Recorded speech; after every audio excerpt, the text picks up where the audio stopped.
Radio, Kevin Smith here. And I am Kayla King. These are the top stories we're tracking. Dr. Adams says EPA gets $609 million in 2021 budget. $30 million for capital expenditure is inadequate. And understanding the draft local content policy part 2, final document must ensure oil increases value of other industries. Meanwhile, Roshan Khan says current ERC is dysfunctional and wasteful.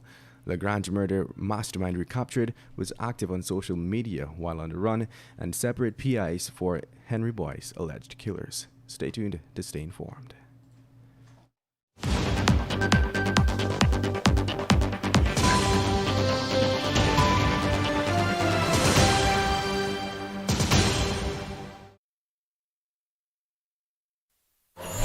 Digicel Prime Bundles just got better with 3 new apps. Watch more with PlayGlow. Share more with Sportsmax. Read more news with Loop. Listen more with D-Music. Plus extra data. It's simply more bundled together. 51 gigabytes for 7 days for only $2,000. Live the experience with Digicel. Activate today on the My Digicel app.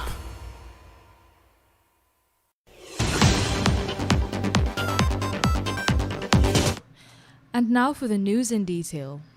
The EPA, Guyana's environment watchdog, has received a total of $609 million in the 2021 national budget.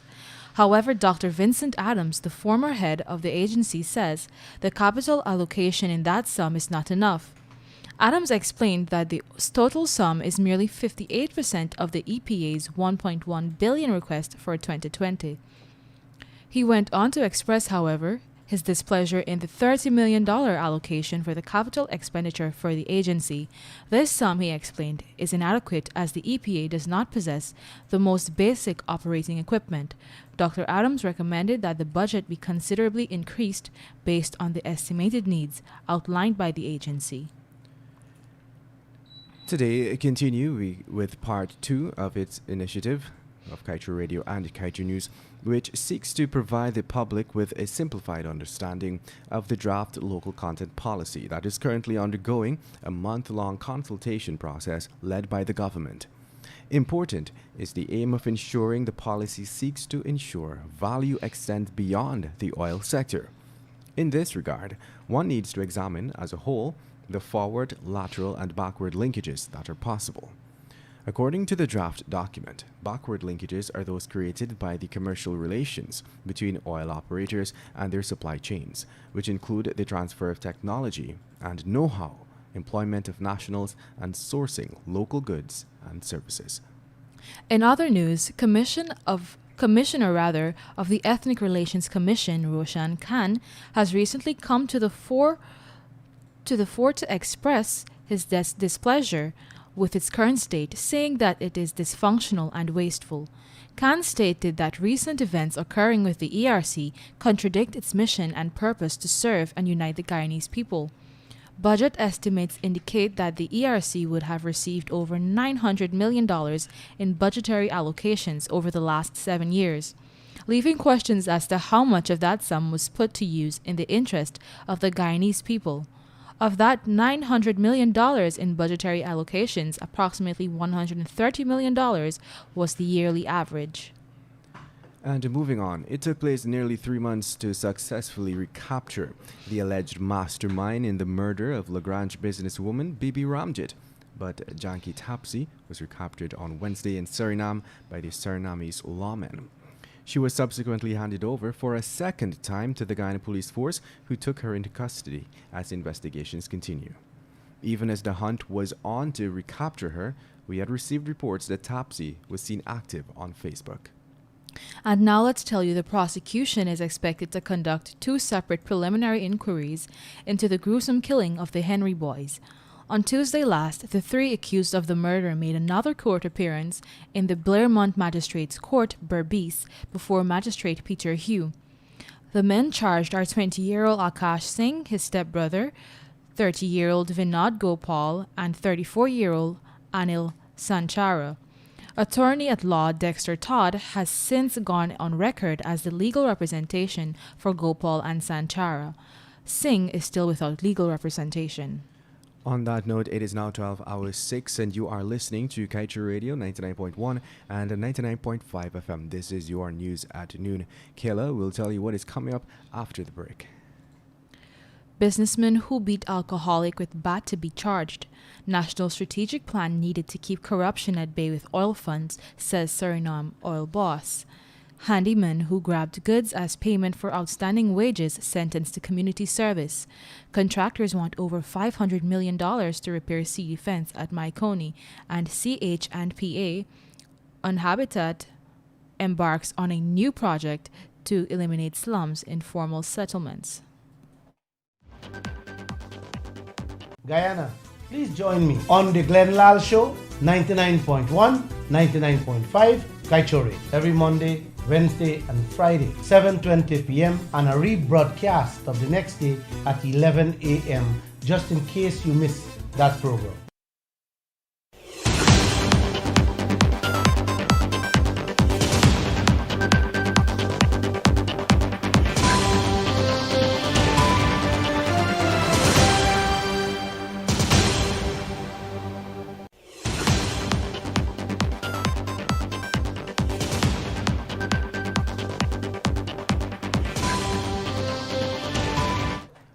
Welcome back. Let us continue with the news.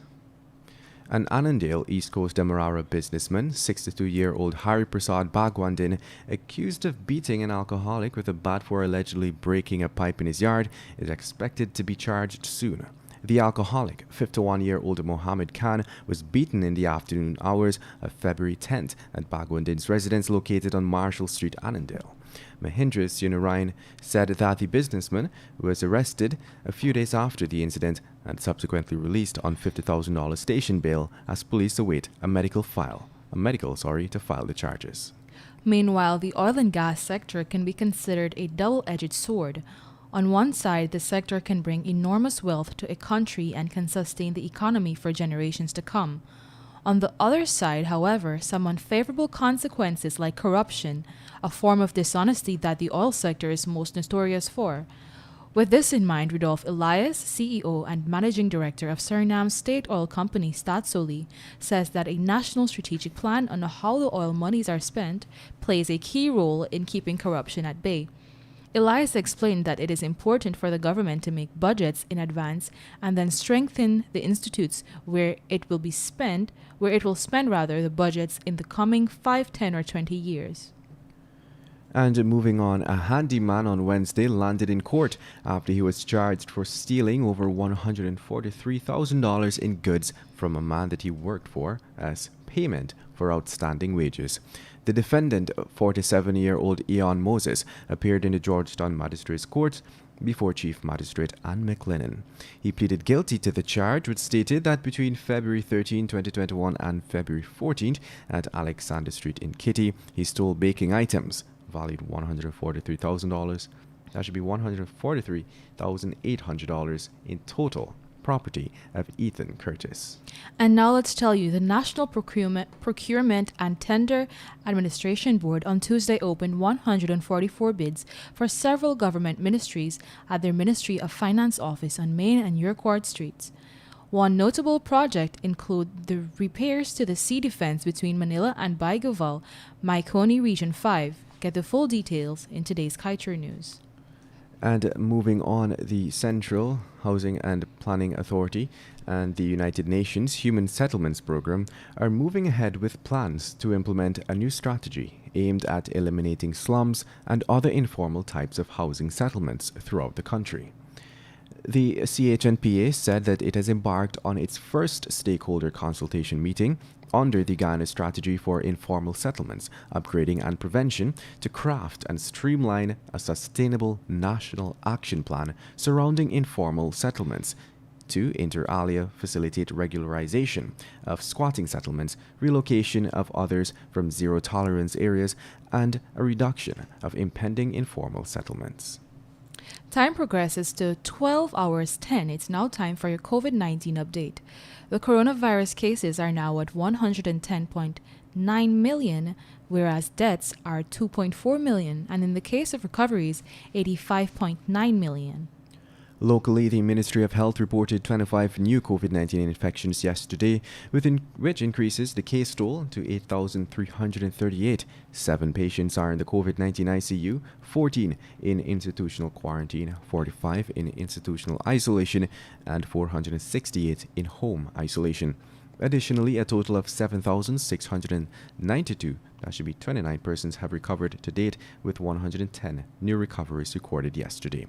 The COVID-19 death toll remains at 189. Guyana is one step closer to receiving its quota of vaccines expected to be donated by the COVID-19 COVAX facility. This is due to the World Health Organization issuing emergency approval for the Oxford Zeneca COVID-19 vaccine on Monday as part of its initiative under COVAX to ensure equitable access to the vaccines among developing nations. Guyana is set to receive vaccines for 20% of its population from COVAX, and frontline health workers, the elderly, and persons with comorbidities are being given first preference by the government. Approximately 104,000 vaccine doses will be donated by the facility. Sourced by CNN, Novavax says its scientists are testing a new version of its COVID-19 vaccine that specifically targets the coronavirus variant first identified in South Africa. More evidence suggests the UK variant is linked to more severe disease, researchers say. More than 600,000 Americans will have died of the virus by June 1st, according to the latest prediction by a prominent forecast model. And that brings us to the end of today's News at Noon. I am Kevin Smith. And I am Kayla King. Thank you for listening.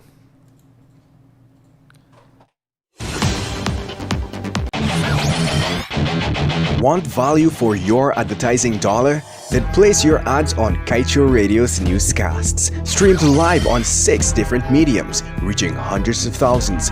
Advertise today and watch your dollar grow.